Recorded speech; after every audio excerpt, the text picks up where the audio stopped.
E la canzone di Stefano è un sogno in cui immagina che il papà sia allo stadio con lui, con la mamma, perché in fondo è la famiglia tanta.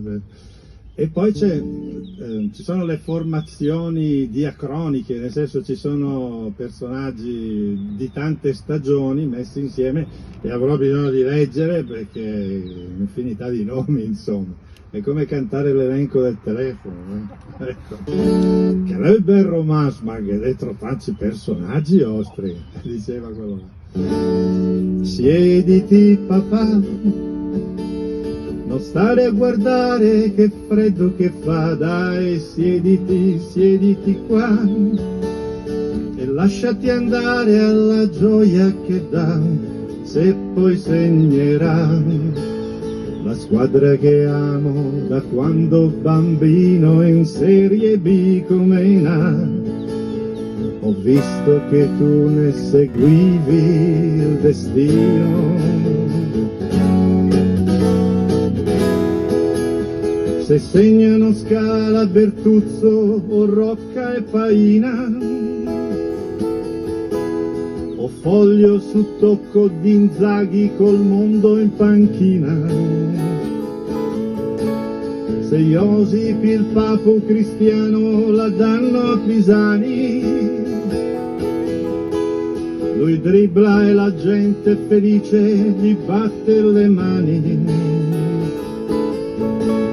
Se un sogno stupendo è Scirea, Scirea resta dietro a Romero. Se il Vava tra Zauri e Siviglia ci mette di mezzo Montero. Se il tempo un occhiale sfuocato in cui Gasperini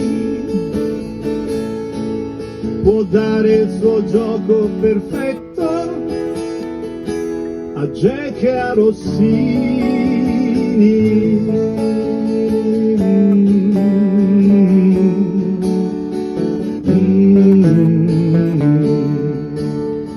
Portala papà, la mamma una giovane donna e vorrà andare giù al bar a bersi un caffè o cos'altro le va e poi tornerà. La squadra che amiamo sul campo da gioco e riprenderà il match che ho sognato, ti giuro, fra poco. E giocano Eligio e Daniele con Stromberg e Fritz, e crossa Caniggia a cercare in area e Vair, e Gosens e Hans sulla fascia non sono mai stanchi. Se il Cola gli chiede dei cross per Denis o Bianchi,